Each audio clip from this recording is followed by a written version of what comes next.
Okay, this is the last episode of book 2 in Life Beyond Silence. The second book is titled Losing Touch with Reality, and we're at the end of it. We're fixing to start book 3, and um, I have already done a podcast on book 1, which is Not a Victim, a Survivor, Life Beyond Domestic Violence and Rape. It's available on ebook form and paperback at Amazon, Barnes & Nobles, and some others. Um, you can easily find the first book online to purchase or read if you have a tablet. But the podcast is already completed on book 1. Book 2, this is the last episode of it. And it's book 2 in, like I said, Life Beyond Silence series, and it's titled Losing Touch with Reality. So, let's talk about the final chapter. So, kind of going back and giving the book in a nutshell to you, I was trying to let you know that after Phil and I had finally split and I had moved my children up to Michigan, hadn't liked it, moved back to Huntsville in Alabama, and did not know what direction I was going in. Had no clue, really. But my dad had told me where he was living in Murray, he felt like that was a good choice for me, and believe it or not, so did I. I was literally living in one of those hotels that lets you stay for weeks on end as long as you're paying it, and my dad was helping me. And I was at the end of my rope. Truly, I was at the end of my rope. And so when Dad said he would help me get an apartment or whatever we could get for me and the kids, and he knew with me nursing I could get a job there, he just felt like it was a good opportunity, and believe it or not, I agreed to it. I've made a lot of bad decisions, but I was literally on the brink of losing touch with reality. And I had no choice. And I jumped at it. And my dad came with a truck to get my belongings. And we moved into a apartment house.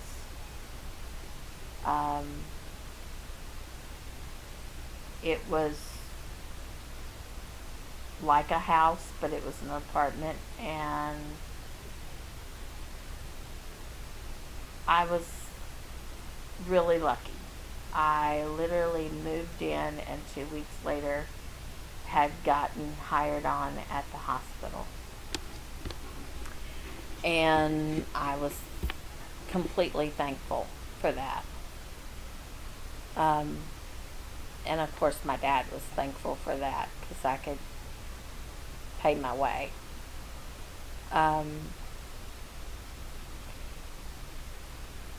The thing about it is, when you are so far down, it's like you've been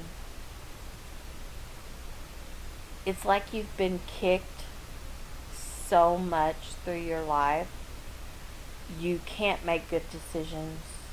You can't think. You can't even be happy.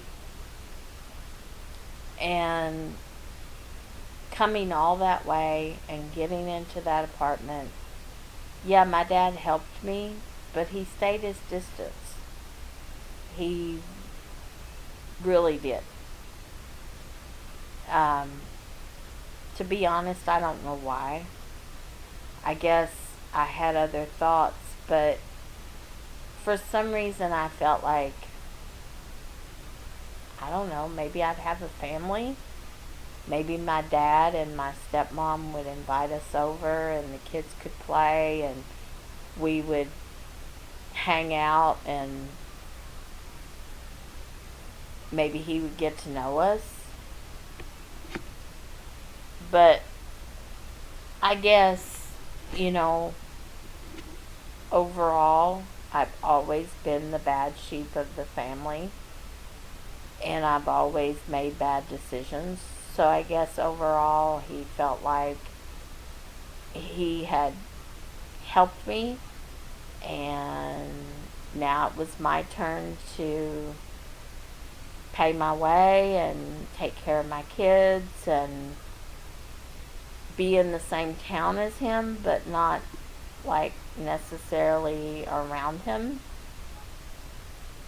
Which, you know, okay. You know, I've had a family like that for years. My mother, even as she is the way she is, she's helped me through the years, and so has my dad. They've helped and done their, I guess, their thing by coming and helping when they could. But sometimes, yeah, the money help is great. And the help with, you know, my dad helped me with getting a car at one point. He's helped me with, you know, like I said, getting my apartment. He helped with moving. He's helped throughout the years, and so has my mom, for that matter. But sometimes you kind of wish that they would just give you a break when it comes to, like, yeah, I get it. I've made mistakes all my life. But sometimes you just wish they would welcome you and judge you, yes, but put that aside. I mean, I get it that I've made bad decisions. I get that. And I get it that my dad and my mother have held that over me. But it would have been nice if you could have just thought of it as, well, she was in prison for 20 years, but she's out now. She's paid her dues. And we're going to let her come to Thanksgiving dinner. We're going to invite her over for a barbecue. We're going to see if she wants to come with us to, I don't know, a fair. Not that they would ever be at a fair, but I'm just throwing that out there. And would I have gone? I don't know. You know, back then I was doing my life. But I don't know if I would have gone, but it would have been nice to be asked. And maybe if they had asked more than just like once and not held it against me if I said no on the first time, maybe over time I would have saw they were trying to do more than just money. They were trying to help me come out of my depression, my no self-confidence thing. Um, I don't know. Maybe it would have been good for me many a time to ask. Just ask. And if I said no, then I said no. But looking back, I think them holding my mistakes over me and feeling as though I could never get my life together just added to my depression. It just added to me losing touch with reality. It just added to my bad decisions. You know, um, it's just weird how you look back at things and you think, I would have given anything to just had somebody, whether it was my mom, whether it was my dad, whether it was some other family member, not that I can think of who that would be, but it would have meant a lot to me for them just to say, look, I haven't agreed with everything you've done, but you're my daughter, and you're welcome here anytime, and I love you, and I want to help you.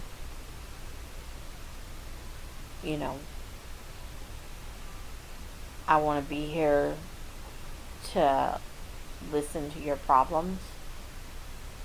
Like my mother, she has always been the type of person to want to know what I'm doing and want to throw things up at me and want to tell me what I'm doing wrong. She's just always been that type of person. My dad has been helpful sometimes, and I truly appreciate it. But he has always said, you're welcome to call me. I'll call you and check in. But I don't really want to hear all the bad news. Like, it would be nice if I had heard from you good news. Like, if you could just give me good news. And I was like, okay, Dad, if I had good news, I would share it. But it was like he didn't want to hear my issues, because my issues were like, oh my God, she's just doing another thing and another thing and another thing.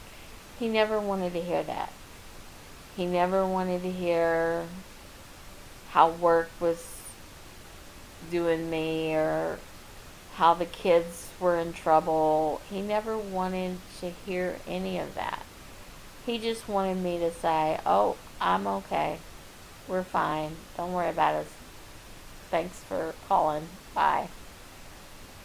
And pretty much for a lot of those years, whether it's through the first book or even now through the second, that's the way it was.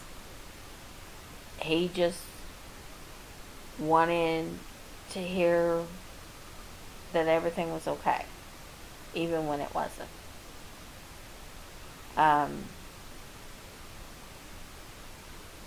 Going back to the book, I was trying to, in the last chapter, to go over some of the things that I didn't put in the book.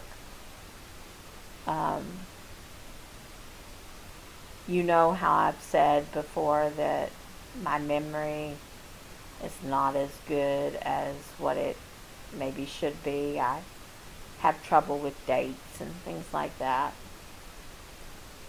But, um, yeah, when I got to Murray, it was, well, even before I got to Murray. After Phil had left the way he did, um, and, he just walked out. Um, the first book, we had moved down to Louisiana at the beginning of the second book, and I had lost Brandy because of it, because I left her behind. And I will never be able to take that back, of course. And I would love to. I shouldn't have gone to Louisiana. Phil did a terrible thing, and I should have just suffered through it for all of my children. But I still say, even to this day, I still say that, in looking back and in looking how of a person I was, I can honestly say I probably would have met somebody that could have had even crazier issues. I don't think I was destined to meet somebody that was a winner. I hopefully would have met a decent guy, but I can't tell you that I would have.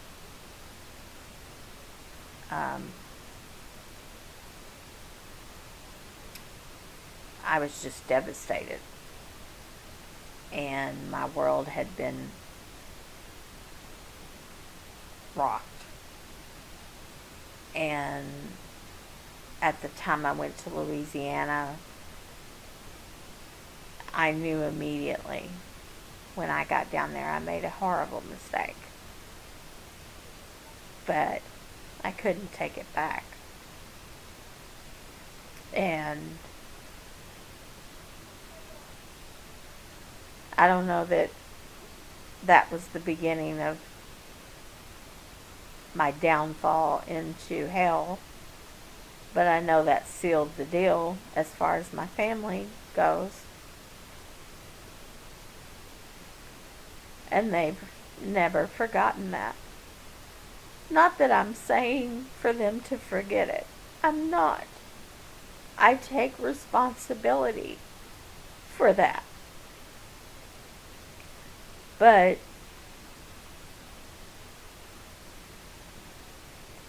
I just felt that I wouldn't be cut out of her life. That by the time she got to be an adult, let's say by the time she got to be 17, 18, somebody would tell her that I loved her and that she should still let me in her life. And nobody did. Everybody felt like I deserved for her never to speak to me again and never to have anything to do with me again because I was a terrible, horrible person.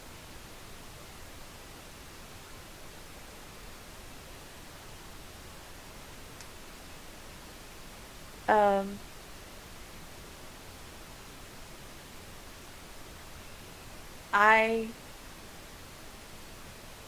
take full responsibility for my horrible choice.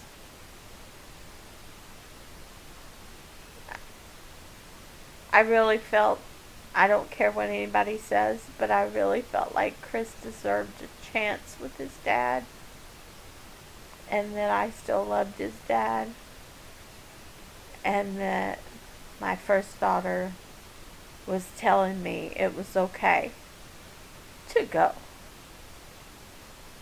And I know I shouldn't have even asked a 12-year-old, but I had. She wasn't the typical 12-year-old. She was very smart, and still is. And she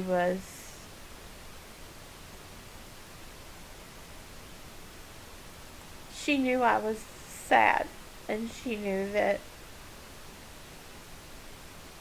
I didn't know what to do. And I shared with her, not that I should have, but I told her, if you go with your dad, he's never going to let you see me. It's going to be different, but you'll get to see your grandmother, and I'll always love you.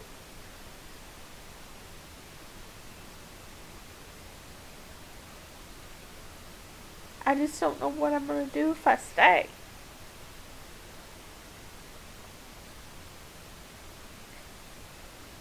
But if you don't want me to go, I won't go. And she said, no, it was okay.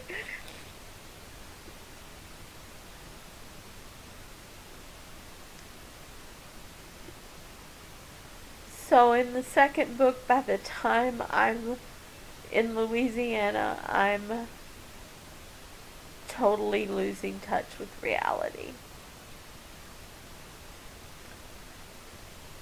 And I'm not going to say that I didn't have good moments. I did. But I'm going to say that I've carried a lot of pain and a lot of guilt. And there's been a lot of times I wish, God had just struck me down. Put me out of my misery. And it wasn't just over my first daughter. When we went to Michigan, all I saw was a place I couldn't stay. When Phil walked out and left the way he did, my heart broke in a million pieces, because I had believed that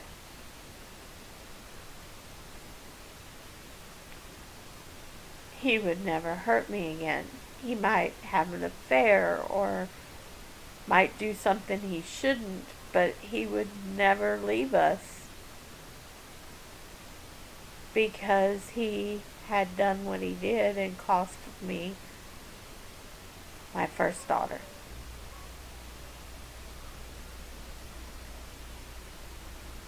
I knew we fought. I'm not going to say I didn't know that, because we had even broke up that one time, but I just felt like he wanted to be with his son, and he cared enough about me after all the years we were together. Even after the divorce, we were still together, and it was like 10 years. And I just thought, yeah, we fight, we argue, we butt heads, but He knows how broken I would be. He knows I love him. He knows I'm the same sponge that he met in Germany. He knows that we've been through a lot. So yeah, I honestly didn't think that I would come home one day and he would just be gone. He would have just walked out on his family.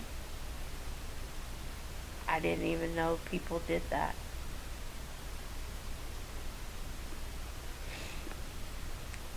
And then moving to Murray, I had made my mind up to put all that behind me and try to make the most of my life. I knew the kids were growing up. I knew that my middle daughter had found her, I guess, strength. She had locked into a position finally after we'd been there a little bit. She found a good position at a clothing store, and she ended up becoming a buyer, and she was doing really well. She really enjoyed it. And she was making herself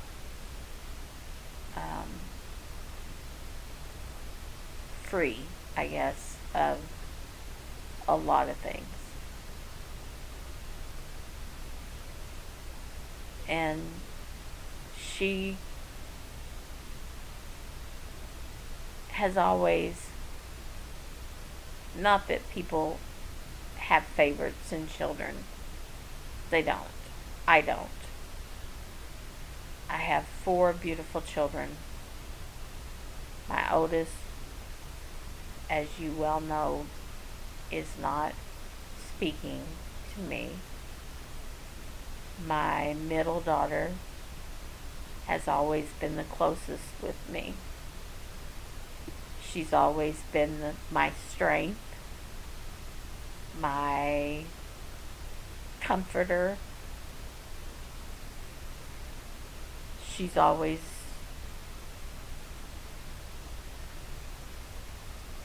been the person that listens when nobody else will.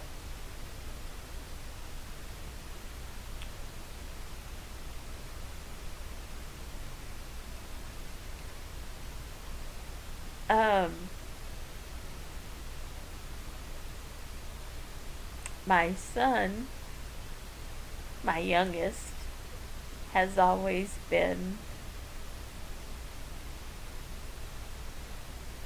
a good boy. He really has. And he's been through a lot too in his life. But he's always been a good kid. And I know he loves his dad. And he would love to be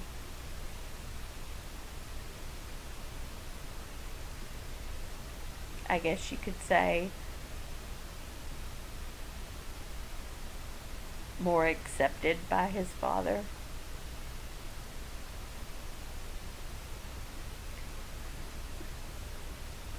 Praised by his father.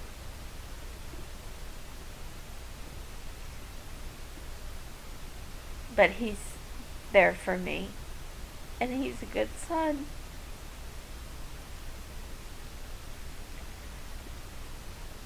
Even after everything, he's still a good son. My youngest daughter is probably the most like me in some ways. She is strong and feisty and I think somewhat bitter. You know, being the youngest daughter can't be easy when your oldest sibling is doing really well in life, despite not being welcoming. You know, I hate it that my daughter doesn't speak to me, but I really hate it that she's lost touch with her two youngest siblings because they didn't do anything. It was me. And they deserve to be able to be around their big sister. They do. They really do deserve that. And just because she's been told over and over again not to speak to me, and that I don't deserve her in any way, I wish she would not do that to the youngest two because they didn't do anything wrong.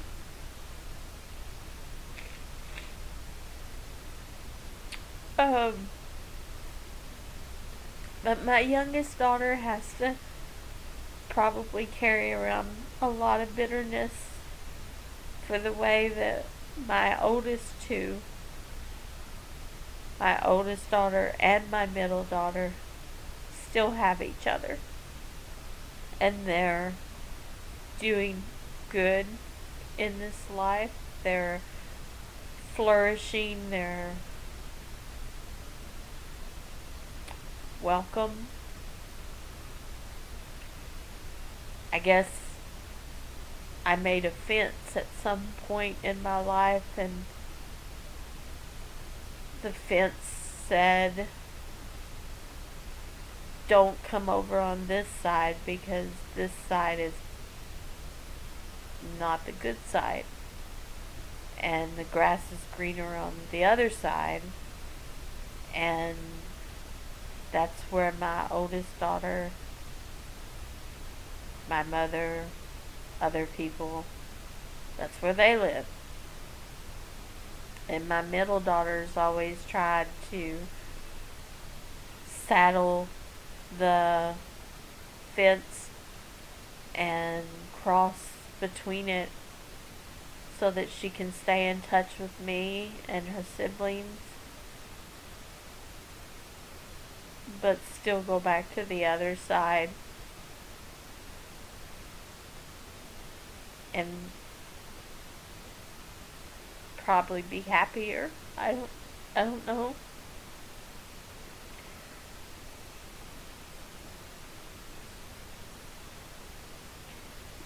I wish, like I've said a million times in my books, I wish I could change things and make this disappear or that disappear, or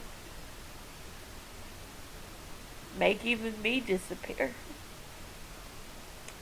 so that the pain could just stop and maybe I could be forgiven. Maybe everything could be forgiven.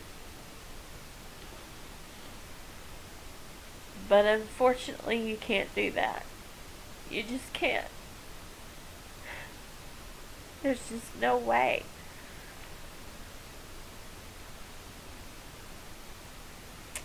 And in the last chapter, I also was trying to say, I can't answer why I just kept making mistake after mistake. I can't answer why I was with Steve for a while, the criminal. I can't answer why I was with the second Phil, the one from the internet. I don't really have an answer. Other than I just felt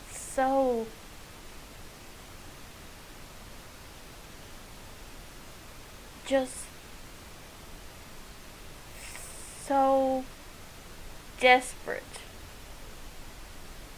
for someone. And I didn't want to be alone. I didn't want to not have someone. Looking back, yeah, I should have been alone. I should have accepted my 4 marriages were pieces of shit. And I made mistake after mistake. And I should have said, you don't deserve to have anybody else in your life. You just need to work, pay bills, take care of your kids, and be thankful you still have 3. But they were growing up. And my middle daughter was spreading her wings. And my son was trying his best, but he was closing me out. And I had let him go see his dad. When we got to Murray, I had kind of put all that aside with me and Phil. And I felt like he still needed to see his dad. And that I would be pushing him away if I told him, nope, sorry, never gonna happen. So I let him. And the first few times, everything went okay. Phil was coming to see him every now and then. They were enjoying it, I guess. I know my son was happy that he got to go to his dad's every now and then.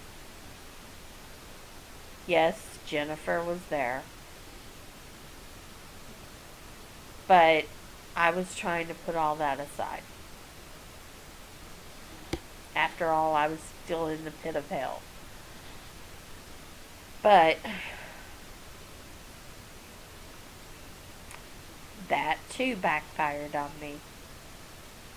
I was trying to let him see his son and let his son see him, and it backfired on me. Because in doing so, and I honestly don't, like I said, I'll never understand why my ex, Phil, didn't say to his son, you can't stay here. Your mom needs you. I'll see you as much as possible, but you got to go home each time. You got to. Because she will break apart if she loses another kid. And that's not what happened. He told me, at least he did not tell me, but he told me that he was keeping him and that my son wanted to stay and he wasn't going to force him to come back. And I started to crumble. And I didn't have no money. I couldn't go and get him. I knew he was old enough to say where he wanted to be. And I knew I was definitely not able to say that there was no reason for him to be taken from me, because I knew I was in the pit of hell. And I wasn't the best mom, and probably never have been the best mom. But I watched my middle daughter spread her wings, and I watched my youngest, my son, leave. And then my youngest daughter, like I said, is bitter. She's bitter for going through all that she did in life. Maybe some of it doesn't involve me, but she puts it on me, and I'll take responsibility for that too. Maybe if I had done right all those years, she wouldn't have ended up in juvie. Maybe she would have not gotten into drugs.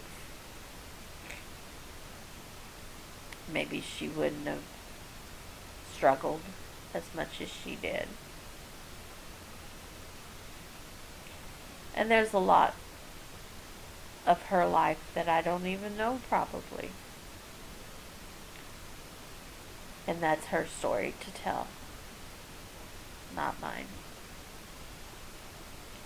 Actually, all my kids probably could tell a story. But for me, writing my books have been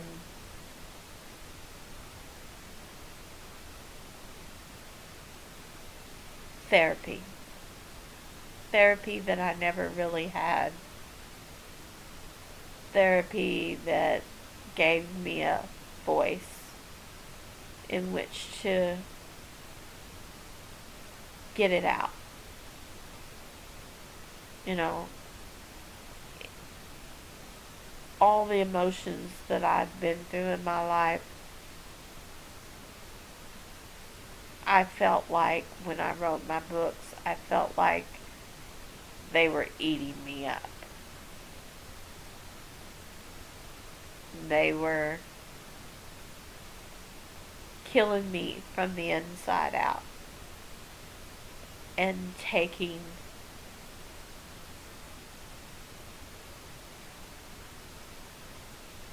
every piece of who I was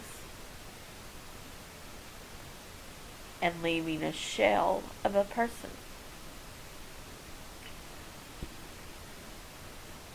So, I guess I will leave it here. It's the end of the book. I have lived through so much, but there's still book 3.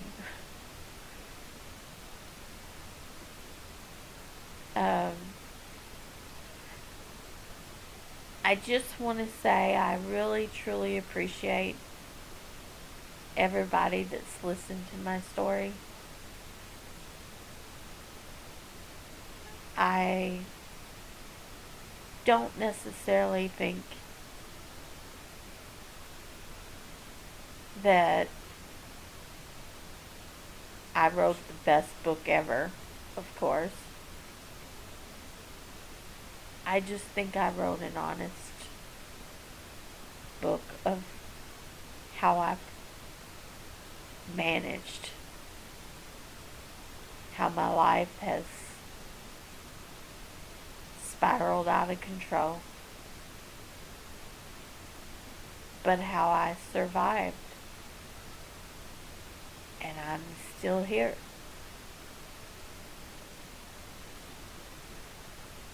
And like I said, I just wanted to get my emotions out and write about my life so that if someone else out there is living in the pit of hell and they feel like everything they do crumbles and they just can't make a good decision. It's like no matter what they do or no matter what they try, they're just a fuck up. I just wanted to say one person and have them listen to my story and say, I understand because I'm going through something like that. And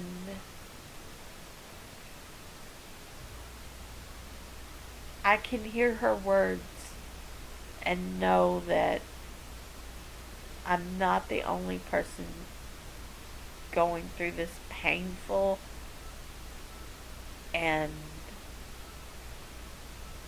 emotionally draining life.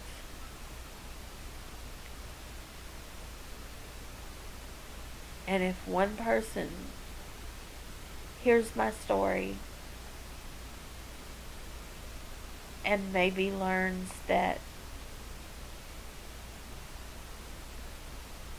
maybe you should dodge those red flags, maybe you should take a different path, maybe you should remember that you're stronger than what you think you are, then that's all I could ever wish for. So I'm going to sign off right now. This is the end of Losing Touch with Reality. I will be back with my third book. But I want you to know you're welcome to send me any comments or questions, and I will do my best to answer. Life is hard. And living is hard.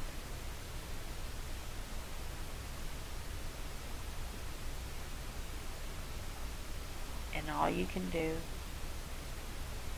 is try. Every day, try to put one foot in front of the other and try to hold on.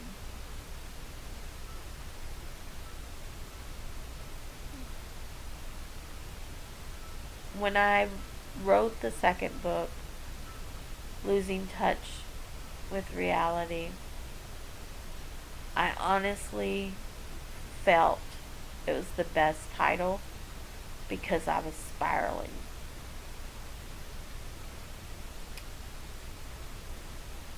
And I had lost everything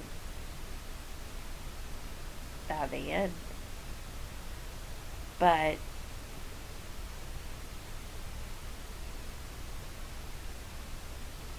I always felt as though I was just barely holding on to my sanity, to life. And how so many things that had happened to me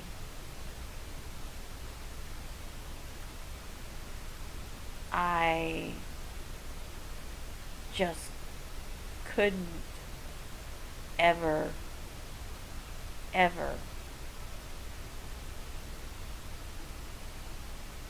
take it back. I just had literally fell into the pit of hell, dug the hole there myself in the pit of hell, and I just couldn't find my way out. Everything I did turned to shit. And nobody was ever gonna look at me any different. I was just a piece of crap because I was always gonna pick the wrong path. And I was just going to never ever be anything.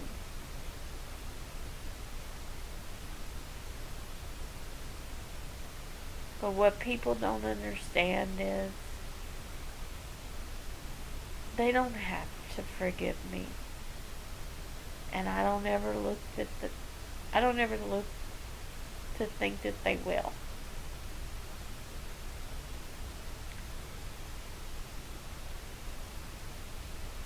I know what I did, but I also know what I didn't do. And I'm not a bad person. I never was a bad person. I made a lot of bad decisions.